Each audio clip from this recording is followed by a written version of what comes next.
Good afternoon. I hope it's going well for you. My name is Ron Yaros. I'm from the University of Maryland.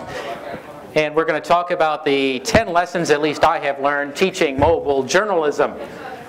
For the last 3 years, I've been teaching mobile journalism to 120 students. I had 2 different classes, 60 each.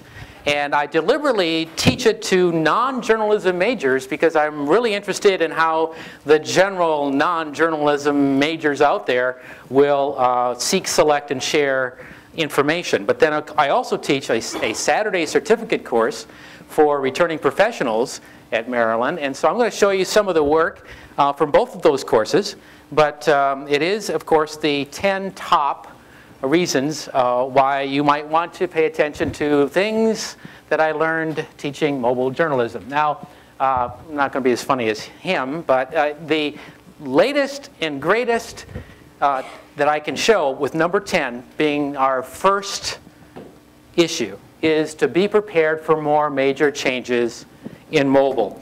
What I'm about to show you in terms of some of the data and some of the research that I've been conducting indicates that this is just the beginning, and that I would maintain that in the next 2 to 3 years we will see tectonic changes, even more than we see now in mobile.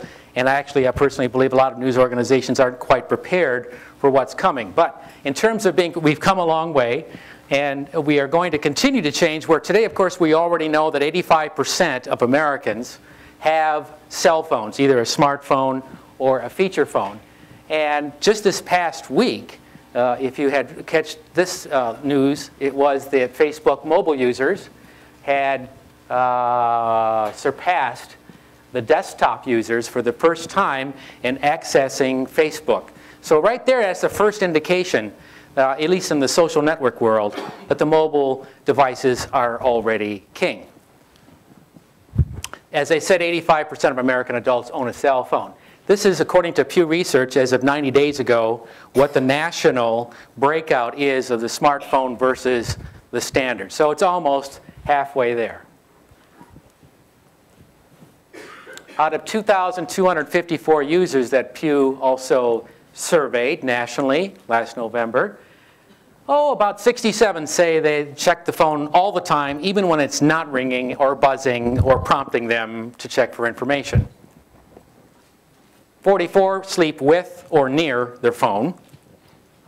44%, that is, not 44 people.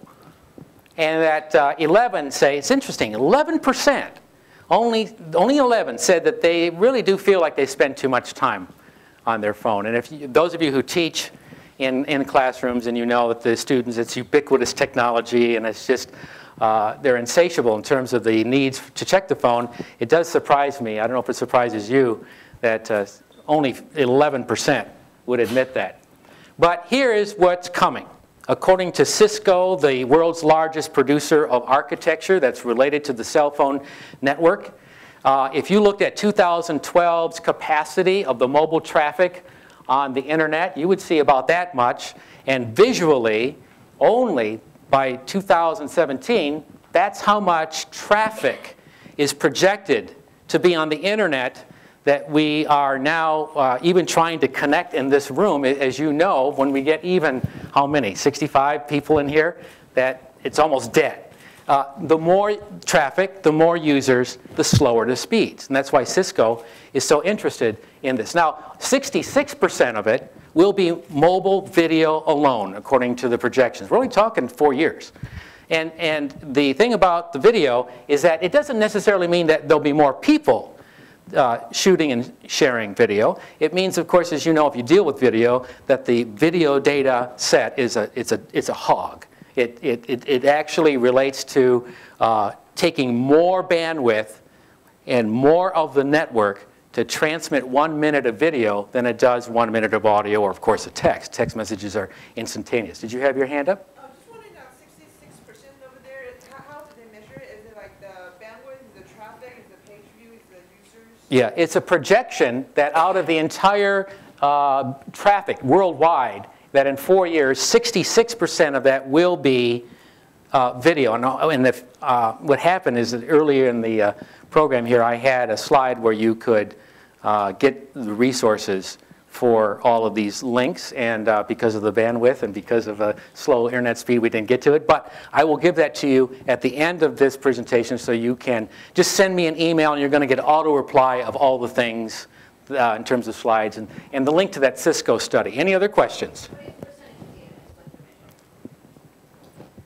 Thank you.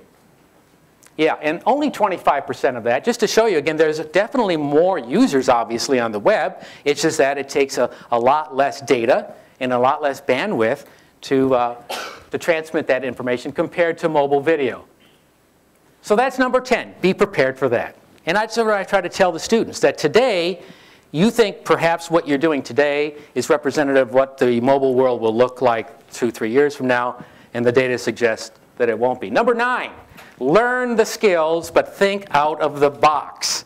So what I like to do is remind the students that, yes, we can all go to school, we can go to boot camp and learn how to shoot the video better and how we can get better audio and so forth, but thinking out of the box means, what about the mobile audience? What about those consuming this news on their iPads and their iPhones and their Droids?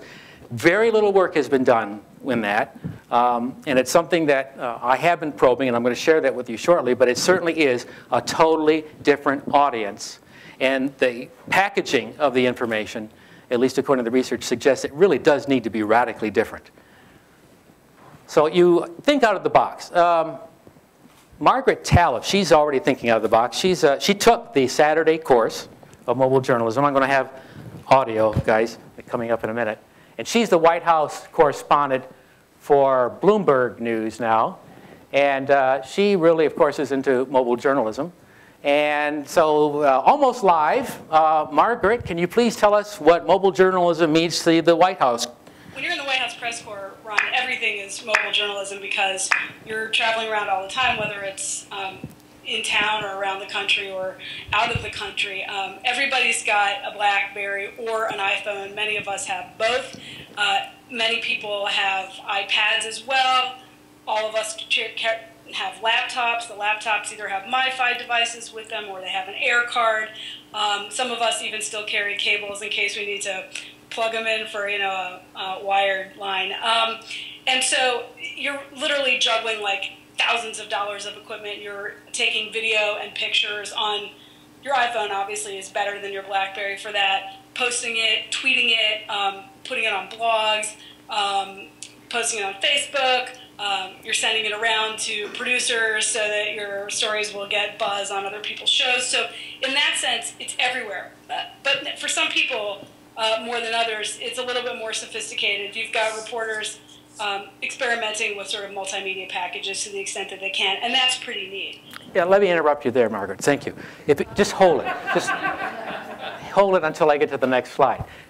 Just last year, I mean, this is not even current. This was last year, WJLA Channel 7 posted a job that read this way. It's a little difficult on the screen, but they're in yellow. I try to highlight all the different occurrences of mobile community, executing mobile engagement projects, mobile focused content, quality of the mobile site, mobile apps, of course, mobile devices, mobile audience. And so this is just an example, even at the local level, of those forward-thinking stations that realize they need to prepare now for a totally different way to distribute.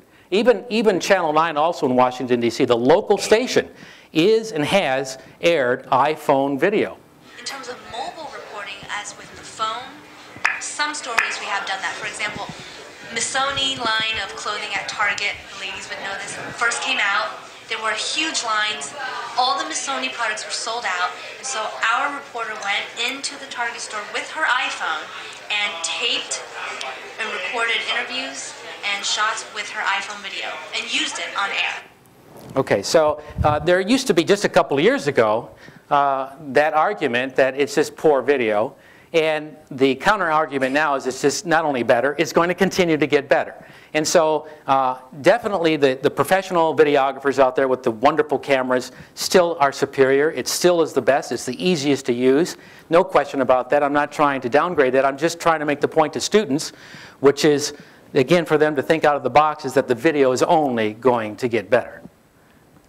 And another link, I can't take you to this on my laptop because I can't get on the internet, but I'll give you that link if you send an email to me, and I'll give that email address at the end of this presentation, which really gives a nice site from ONA last year filled with all kinds of tools for journalists to use. I'm not going to get in depth into the apps. There's another presentation. I encourage you to visit those apps presentations, and it's something I'll just briefly mention in terms of what I think might be like the high end and then the basic end. And then those of you who use Final Cut Pro, this is an app. It doesn't say $299, it's $299.99, something I would not expect my students to purchase. But it's available, and it's getting fairly good reviews. And then you've got the counterpart, and we use both at Maryland. It's the Avid Studio. And it's a powerful, intuitive iPad video app. The problem is, according to the Berkeley Graduate School of Journalism, at the bottom, you can see their rating is not too good, and that's because despite its occasional crashes, rendering can take a long time, and there is no iPhone version yet. So be aware of that. But that even though it's slightly cheaper than Final Cut Pro, those two major news editing systems are now being supported, and of course they'll get better again. So I mean, we're all looking forward, right? We're looking forward to how this is all going to go. Why not just be free? And I said this last year at this conference, and I continued this year to experiment with quick video. Yes, you can shoot the video and upload it to YouTube, no question about that. You can even edit it on YouTube, but there are some other things that Quick will do. And that includes live streaming video. And again, I wanted to do that here, but it would take forever to get one frame to you. And in terms of other types of apps, this would be sound. This would be for audio interviews. And SoundCloud is one that is good. But I am a diehard proponent of AudioBoo.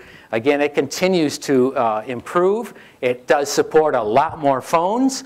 And it really also provides one little trick that I would like to call to your attention in terms of another thing that we've learned from mobile journalism, and that is don't just take the photo and don't just worry about the audio, combine them. Particularly when the person you're trying to interview says, no, I'm not going to do video, I don't want to do it. The students, after being encouraged, are getting a lot more success by using the combination, and AudioBoo makes that a lot easier.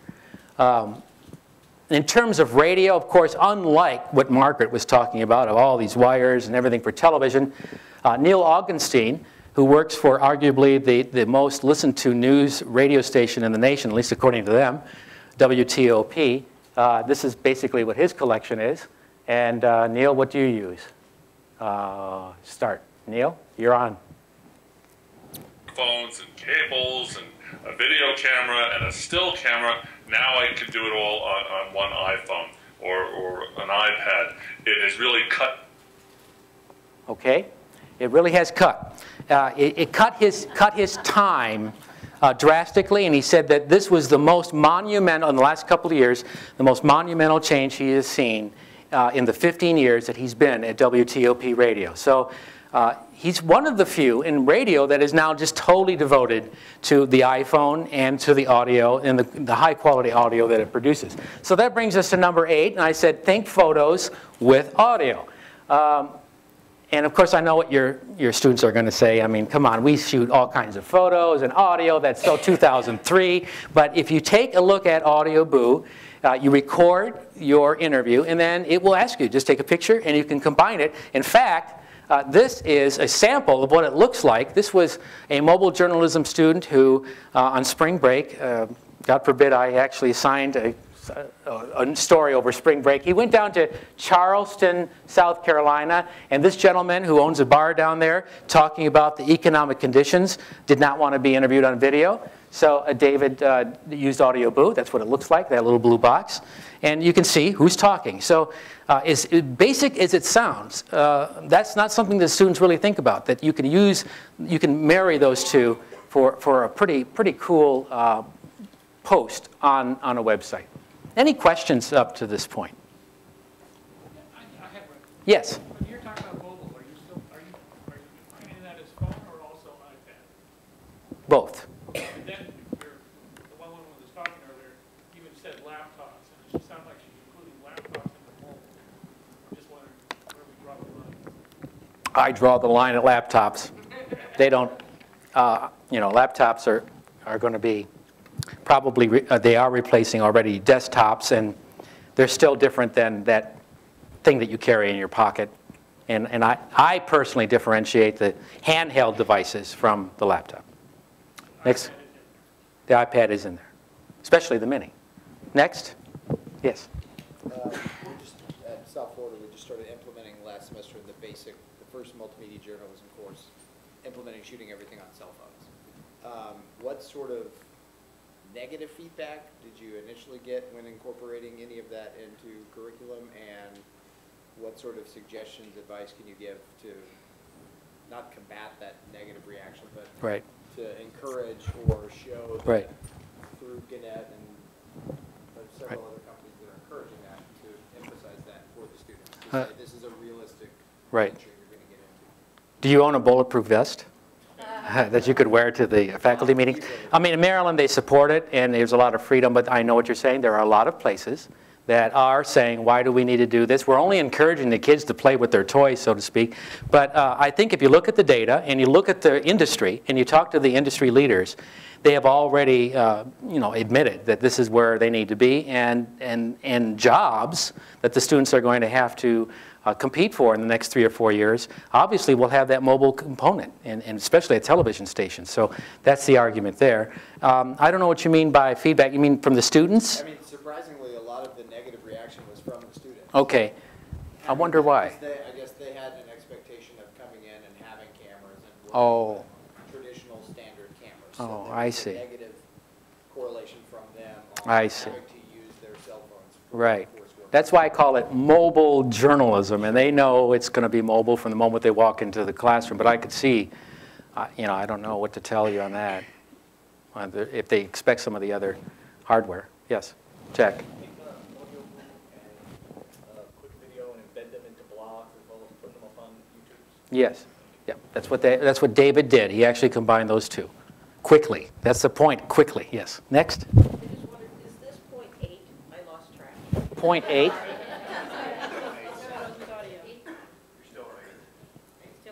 Oh yeah, 8. 8. Okay. Number 8. Yes. It was combined. There it is. Think photos with audio. Got it down? Okay. Thank you. Yeah, there's a lot of talking in between. A lot more talking than David Letterman does. So I apologize for that. Yes. Oh, I'm sorry, I missed a little bit of the first part of this. Okay. I came when you were talking about editing systems. Okay. You were talking about Final Cut X. Yes. And you were talking about Avid. And you're talking about desktop editing? No. It's all mobile. Those are apps. Okay. Yep. What about Premiere Pro? Did they have a mobile app? That's a good question. Does anyone know? I'm not aware of it, but that doesn't mean they don't have it. A lot of people have migrated from Final Cut 7 to Premiere Pro and bypassed X. Somebody can go to the App Store or their phone and do Premiere Pro and answer the question by the end of the presentation. Good question. Next, anybody? Okay, number 7. Most mobile video has poor audio, which is, if you're talking to the students, it just say audio sucks, because they are completely divorced from the fact that they are hearing something different that their little device hears. And they will stand at various parts of the room or a certain distance from an individual and think that just because they can hear that person, that the audio recording on their mobile device, which is poor to start with, it's just a small teeny microphone, as you know, that would be somehow equivalent to the human ear. So this is where it really gets important. For instance, during a talk, a speech, a press conference, even in, well, let's just say in this room, you know, what's the best mobile position? What do you think? Where the speakers are, where the sound. Where would that be in this room? Both box. From your mouth. That's this room. You mean like, Holding it away, right close to your mouth. what about, okay, you're covering me right now. Where would you be? Where would you sit? Speaker, social speaker. Okay, where would that be? In your lap. In my lap. Let me, okay, yeah, I mean, right here would be my favorite location, like right here. Students don't like doing that. I mean, you give them speeches to cover or whatever, and that's where they end up. In the back row, they want the wide shot. It makes sense, but in mobile journalism, you always have to say, get really close. And that's why in the White House press room, you can see off to the right, those videographers are right there. They're not in the back room with the print guys and gals. And this is, even with the good quality cardioid microphones that those, the directional microphones that those cameras have, it's so important with the, that is the weakest link with the video. The video could be wonderful, but you can't hear, or maybe there's wind noise, destroys it. Decent? I mean, you need to use, you can't use the onboard mic, you have to use an external mic. Is there any kind of external mic you can use with these devices? There are all kinds of microphones you can plug in. What I'm doing is assuming that you don't have a budget and that you don't have to buy microphones for the students. Yes, you can buy them for $50 each, which includes not only the plug into the phone, including a Droid, but has the extra jack that you can run headphones from. And I mean, that's ideal, that's wonderful. But if you got 120 students, it's difficult to... Yeah, well, you're absolutely right, except that we try to at least get them into the mobile mindset that if you don't have the microphone, if you see breaking news, maybe you're out in the field and you don't happen to have your microphone with you, remember these crucial things, that the audio has to be, the source has to be very close. So you get close, you get really close. Okay. What was your question? I was going to say, yeah, you have to follow the techniques and get right up in the face if you don't have the microphones. Exactly. The prices on that stuff are just going to come down. Yes, that's true too. I just got that from CES, and one of the coolest things they had out there, Zoom is the company. They're making a lavalier for the iPhone itself, and it's the best sound out there. And if you're doing one-on-one interviews, it's fabulous. If Yes. Covering the president, it's going to be tough to throw it on his lapel. In the professional world, it's exploding. If you go to NAB or RTNDA, Radio Television News Direct Association, every spring in Las Vegas, you're going to see nothing but tables and tables of the new stuff, the hardware being adapted to the mobile device. But I'm talking about college students. So, yeah. Somebody? I thought somebody wanted to ask me something. Number 6, pay attention to lighting and framing. This is where you enter the stage by saying, students, it's not like you used to shoot. It is definitely much more videography. Some of the complaints that mobile video wasn't quite as good really relates to the fact that the mobile videographer really wasn't that good. You can do things to compensate and to improve that video. It is really good video, particularly on the newest iPhone and the Mini, the iPad Mini. So it's related a lot to technique. And so if you've got if you've got the benefit of 3 cameras, a producer, all kinds of people to help you, like Katie Couric does, you can place the subject against a window and shoot to the window, and all of the lighting that comes, you've got the key light, the back light, the fill light there, and it always overcompensates, but this is not the typical mobile environment. So the number 1 rule, and there are always some students who fail because they come back with mobile video shooting that professor who was sitting right by the window, and I'm looking out the window and seeing a silhouette of this professor. And it was very simple. Just have the professor on the opposite side of the room, have your light source behind you. So light source behind you, it's a standard thing for photography, but it's often overlooked for mobile phones for some reason. And still is very important to do that. And then the framing, as you can see, much like the TV news, this gentleman is being shot a little bit off center. It's the rule of thirds. You put your center, you focus on your main subject being off to the right a little bit, so you can have, as opposed to the other photographer, you got space that this person is looking into. And there's a little bit of, it's just a lot easier to watch for some reason. The person is not looking at you, they're looking, they're looking at you, not the camera. And what I do now is I ask the students to pick their preference on that. I started off by saying, just because I worked 12 years in television, that I want the person looking at me and not the camera. But you know, we all go online now and we see people talking into the camera, ranting and raving on their blogs and so forth. So I leave it up to them. But the position I like to use is exactly this. And let's say that that light is the individual, then I would be like this. And, oh boy, I'm getting pretty bright. What I would do is say, just look at me, don't look at this. And number one, it's as far as I can get, as close as I can get to their mouth without getting in their face. An iPad can be a little uncomfortable. It's a lot easier to use the iPhone 5, but I'm extending the arms. This is where most people shoot video. So out here, and then I can see the screen, and they can talk to me. And that's the position, and I'm at eye level. So wherever the eyes are, that's what I ask them to do. So if that person is sitting at the desk, then they should sit at the desk. But again, the point is getting as close as possible. Yes? I know that, in broadcasting or news, one always want to use a tripod because it's very hard to hold the camera still. I've seen Yes. tripods for the little recorders, but they're not going to do the trick. So do you just make allowances for shaking cam? Well, I do have a little mini tripod, and it does work beautifully.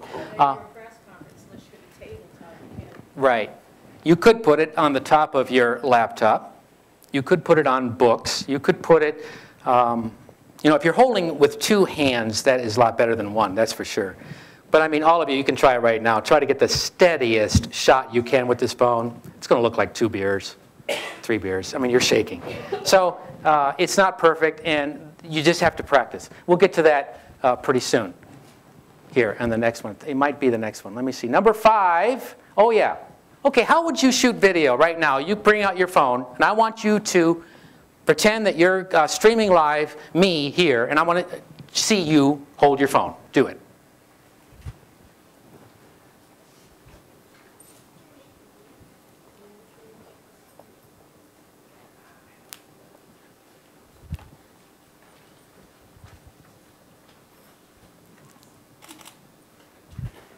Tripod in the back. Wow, this is pretty impressive. I was trying to find somebody who's doing something wrong.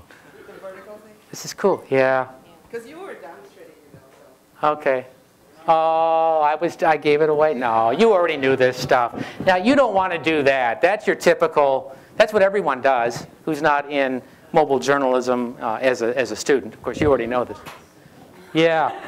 I mean, what you do is you end up, even if you use quick video on some of the phones, there is a bug that on some phones, if you hold it vertically, this is what you get. And so they come back saying, oh, I got this great video, and we look at it, and I say, well, it's not going to work. So you have to make sure that you are turned. Now, I was going to just go into that audio, but I have to manually do it because of the situation. Well, I'll tell you what. It's this gentleman. He's the photographer from Fox 5 in Washington. And since you guys all did such a stellar job anyway, the point is he just says, keep it horizontal, matches the ratio of the television set. According to Bob, that's a good reminder. So number 5 would be, no, viewers won't turn their screen sideways. You have to make sure that you match that horizontal ratio of the TV set. And again, this is students that I'm talking about. This is like saying this stuff for over and over and over, particularly in the first couple of months. So I thought I would just take notes to say, maybe this, you know, if you emphasize these things up front and you assign a grade to it, they know that you're going to be serious about it, and it's not just free form, go out there with your phone and have fun, and this is, you know, Disneyland. So I'm hoping that you and they will take it a lot more seriously. It's not a mobile interview for 60 minutes.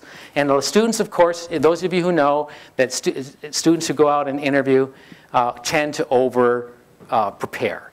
And so they've got 12 questions, and they'll let the person talk forever. And they end up with a, you know, we want 25 seconds. That would be ideal. The average person watches video online for 26 seconds. So if you go up to maybe 45 or a minute, hopefully you have an engaged user. But especially on the phone, 15 to 20 seconds would be ideal. So now they've got this problem of bringing back all this information, and I just try to say, you know, just keep it really simple. Audio.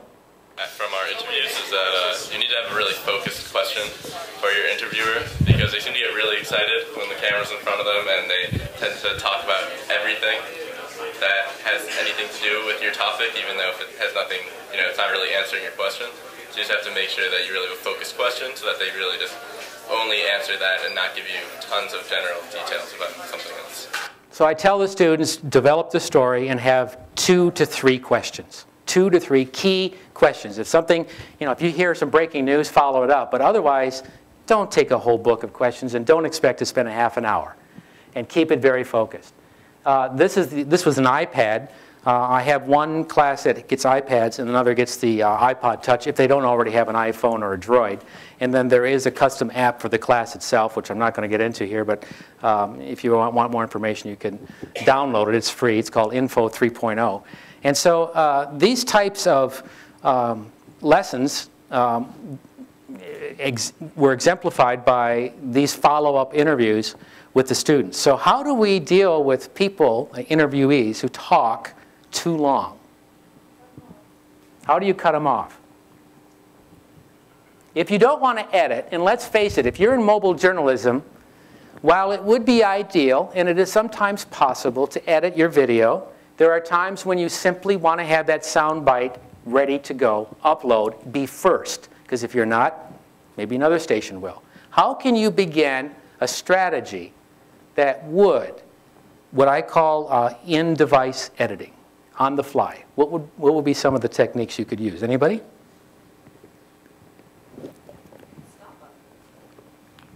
Okay. That's a good start, yes? You compliment them on what they just said and ask them to say it again, and then you have that snippet by itself. Okay. Anybody else have a technique that they try? Yes. You hold up your hand. Okay. So stop. No, okay. Okay. Good. I would probably tell them beforehand how long I'd like the sound to be. Good. This is going to be a short one. I want you to talk for 21 seconds. Yes, exactly. Put a timer on the front. Yeah. You can ask, remind them to talk in complete sentences and not just say yes or no. Right. With open-ended questions, that too would be. These are all excellent. The 2 main things that I do, similar to the stop, is I would say to the individual, these are mobile interviews. I want you to about 20 seconds. And, you know, to the average person, 20 seconds really is like 5 or 6 seconds. They don't understand that 25 seconds is a long time to talk. And so I'll hold it off like this, and I'll say, if I start shaking my head, because I want both of my hands on the device, if I start shaking my head, I've got enough. Wrap it up. If you really see me, shake my head. But here's the real fun one, and it is true that you can stop. What students think is, well, that's going to be awkward. I'm going to stop, and then I'm going to say, okay, I'm going to ask you another question, and I'll start again. That person just finished the right soundbite that you want, and I secretly press stop, and I'm still listening, and they're still talking. But I've got that clip already uploaded to the cloud on Quick, and then I proceed with the next question. Okay, well, let me ask you about this. And they talk and talk. After 15, 20 seconds, if I got a reasonable breaking point, click, I'm off. You don't even know it. I stopped recording. It's so simple. At the same time, it does take practice, and it does work, and the students will end up with 5 or 6 30-second clips on their Quick website, and they download those Quick video clips, and it's already edited. Drop it into the story. Drop it into a mobile story. It's not perfect, but it certainly is the first step, again, toward trying to accommodate the speed with which we need to use in mobile reporting, and then 2, with a one-person show here and control, and you can see the screen here ahead of you. You want to take control completely, and you can use some of these secret methods to not insult your interviewee, but to really get what you need and then be done with it. Number 3, you did notice the camera movement, even with that iPad 2 practice, practice, practice, even until you just can't even hold yourself steady anymore, because that's the whole point is they really have to see the video that they're shooting and what position of the arms, or standing, or even against a wall, or even putting your elbows down like this. Does it work for them? Whatever works, practice, look at it, and determine the best position for you, because steadiness is the biggest challenge. If you do not have a tripod, a book, a laptop, corner or something, just to sit here like this, it still is inevitable I'm going to get shakiness. For reasons unknown to me, maybe some of you know about this, but the iPad does have less shakiness. Maybe it has something to do with the larger device. I don't know. Yeah, for whatever, the human hands can hold that iPad a little steadier. But at the same time, students really complain about shoving this iPad in the face of somebody's, an interviewee, that it's just a lot easier and for some reason acceptable to use a smaller device. But that's one complaint I got. As a matter of fact, at the end of each semester, and it's for 2 semesters I did this now, the student said, I don't want to use the iPad, I want to use the phone. I wish I would have used the iPhone or the iPod Touch. So they prefer the smaller devices.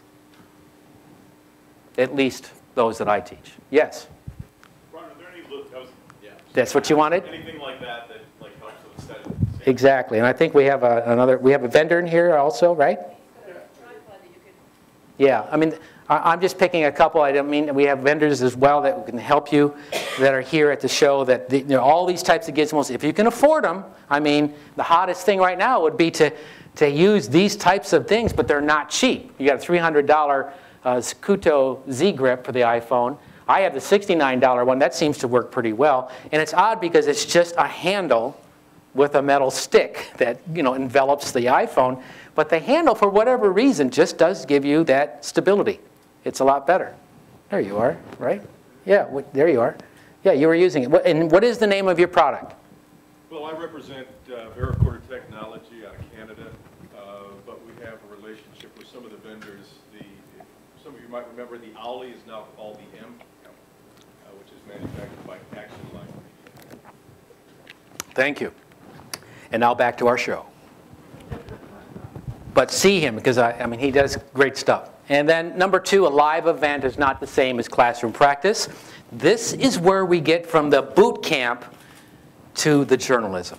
This is where, I mean, I chuckle when I just see people learning how to use the device. What do you do with the content? And equally important, if not more, how do you present the content to the mobile audience, which is going to be growing with each passing day. So, a live event. This is an example. Okay, he got A-. Didn't completely extend his arms, but he can see the screen. He's a good location in terms of distance. The window, the light from the window is behind him, and he's at eye level. So this is the type of rubric that I give them up front and say, this is what I'm looking for. The iPad does make it easier.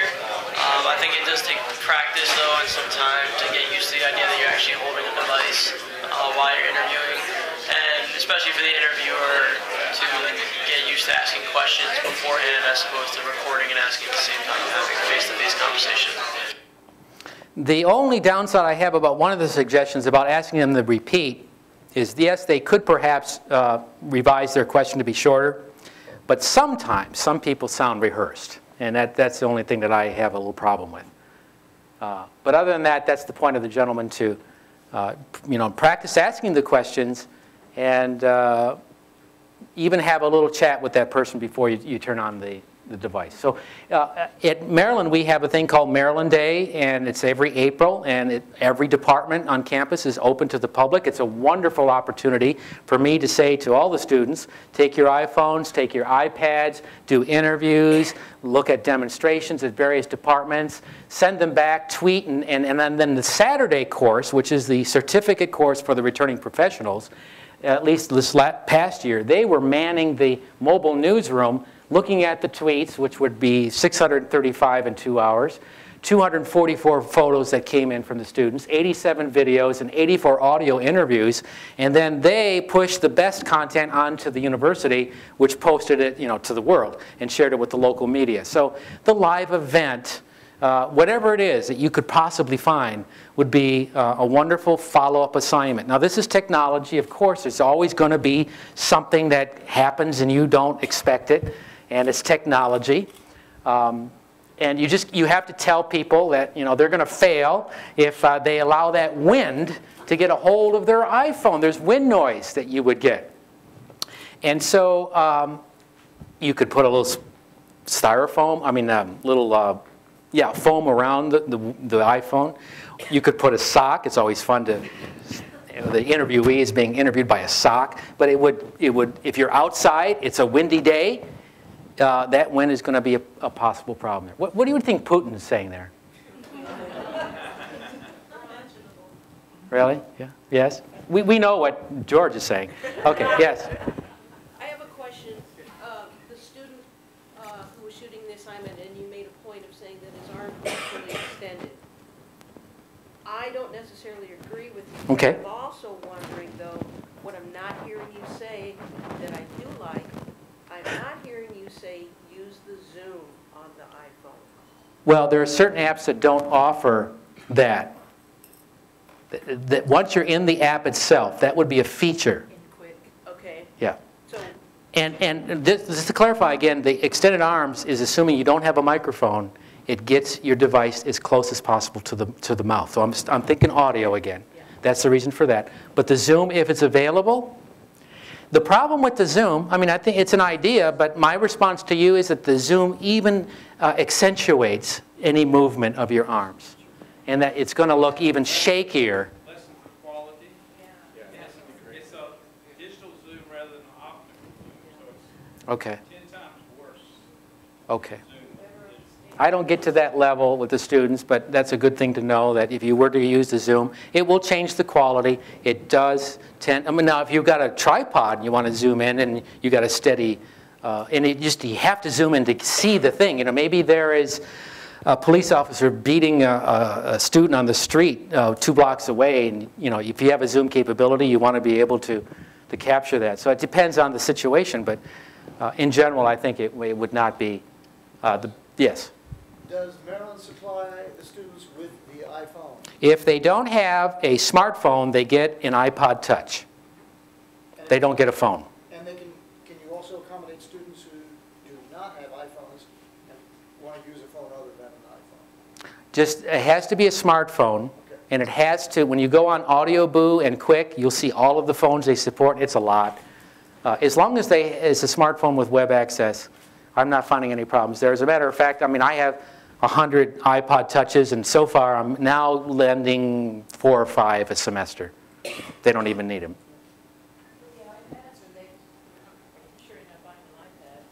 We're not buying them iPads, but we give them an iPad for a semester. What I'm doing now is, that's a little different thing. I'm not going to get into it, but I'm actually having them all download iBooks Author, and they're making ebooks with news, more long-form journalism. So you can use the free iBooks Author on an iPad, which makes a lot of sense for that particular platform.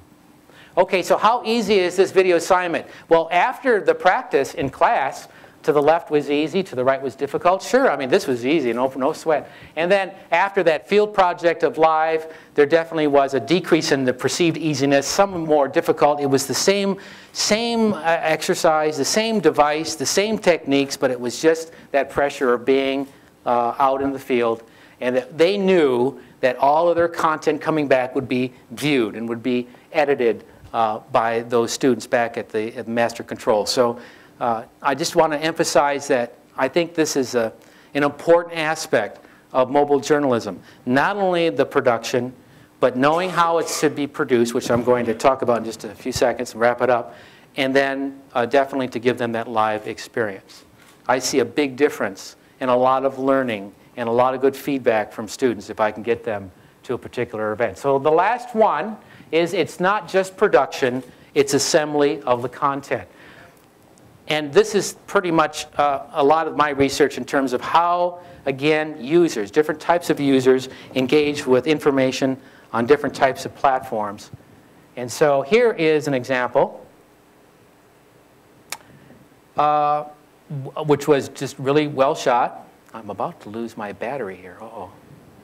So while this is playing, I'll have to get my...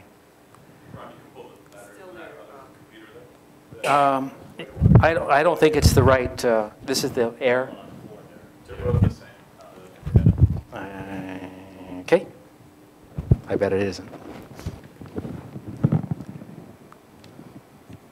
No, it needs an adapter. Okay, so I'm going to play that. What happened here? Oh, here he is. For some reason, my screen changed. This is the coach of Georgetown, interviewed about how he used mobile devices. One of the main uses for the iPhone out on the road recruiting is for us to take video of the recruits, whether it's at practice or at an individual workout. We can shoot them on the iPhone and then send it to any one of our coaches to evaluate. It gives us great reference, as to what they can do, and allows coaches that can't be there to visually see what that recruit is capable of doing. So that was 25, 26 seconds, and it was in-camera editing. There was nothing done afterwards. This was a student who had, let's see, this is okay? Okay. Thank you. Okay. And so it just was a really, wow, just missed it in the nick of time. It was a really good job. And so I'm using her portfolio. I don't call it blog, I call it e-portfolio. It sounds sexier. And that's because I don't want them to be ranting and raving, and I don't want inaccuracies, I don't want biases. I want to use the blog, which I use Blogger, and I call it e-portfolio because I want them to produce factual, accurate, good, professional quality information. So I give it a different name. But this is an example of good framing, off to the side a little bit, rule of thirds, good lighting on the face. Close for the audio, you heard the audio, was good, and related background. So that if you are going to interview somebody, again, the number one thing is if you can avoid the brick wall or the boring background, go to something that really exemplifies the environment and makes it a lot more interesting. So here's my, this is a result of eye tracking research, surveys, and experiments. And I believe that there are 3 audiences that you need, if possible, to simultaneously communicate to.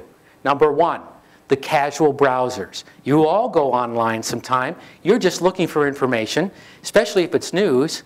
That's just a casual browser who could perhaps be motivated to read the headline and the news and learn something. Number 2 would be the interested scanner. You do know, like you go on ESPN, you know you're interested in a particular topic like sports or the economy or politics, and you're scanning that area where you would perhaps be seduced into reading some news because you're not only interested in it, but it's well produced. And the last one, of course, which most of us are always teaching in journalism, would be the in-depth readers. We assume that the full page of text and the links to pages 2 and 3 and 4, which often are never clicked, would be, it's good journalism, it's long-form journalism. I'm not saying that we should do away with it. I'm just saying we now have, in my opinion, 3 different types of audiences. So that at the top, college football programs use iPads, mobile phones to coach, recruit players. That's an explanatory headline that gave me a nugget of news. I don't even have to read the story. Maybe I have no time or no interest. Even if I have interest, I may not have time. I learned something. If you go to CNN, you'll see the full left side column filled with, for the most part, explanatory headlines. In class, we will look and I will ask the students, okay, what do you think this is about? Did you get news from this? If you were scanning, you got 8 million links and text on that home page of CNN. The average person pays 45 seconds to a home page. You can't possibly read all that, so you're scanning. And that is one audience that should be, in my opinion, addressed. If you strategically plan even just a nice explanatory, it's called a declarative sentence in my eyes. And then I would place the photo in or right after the first paragraph, which on a mobile device appears very quickly. I would not put video there. I would never put it first. I would always have some of the text and then the photo next to it. This is the perfect arrangement in my mind that would increase the chances of all three audiences enjoying it. Now, this was the WTOP site, and it just so happened they were talking about cell phones. But this was how it looked on their website. This is how that story looked on the iPhone. So they have a separate site. But you can see, OK, there's a photo. Virginia passes bills on texting while driving. That's explanatory. And then a brief paragraph. That addressed that audience, that portion of the audience that was on their mobile device. And so unless you are going to rewrite and repackage all this stuff, I think there are opportunities if you practice and you talk about it and the students realize that you can structure a story. A lot of the stories can be structured in a similar way, keeping in mind that they may be viewed on that mobile device. Now, don't forget that the width of this mobile screen is 300 pixels. If you want to make your own app, all you do is make a website with a width of 300 pixels. If you take this and put it on Dreamweaver, that's what the page looks like. But if you visit the page on your iPhone or your Droid, you would get that, because it's only going to display that far left column. So you don't need an app. Have your own newsroom, your school, your college, produce a website using 300 pixel wide Dreamweaver pages. And then just link to it. And again, it's going to look like this. They're going to wonder, why are we doing this? And then you test it out yourself, and you'll see that it looks really good on your phone. So you've got them all. There they are, 10. And let's see. Let's see if I can do this. I want you to take out your phone. And I want you to see if it works. It should, because you're on the cellular network. I want to know which one of the 4 categories that I discussed was most helpful to you today. All you have to do is text one of the keywords to 37607. Tell me if it's the uses of the mobile devices, the photos, the videos, or the presenting of the information. 37607, and then just type the keyword. OK, we're starting to get... We have one person who made it through.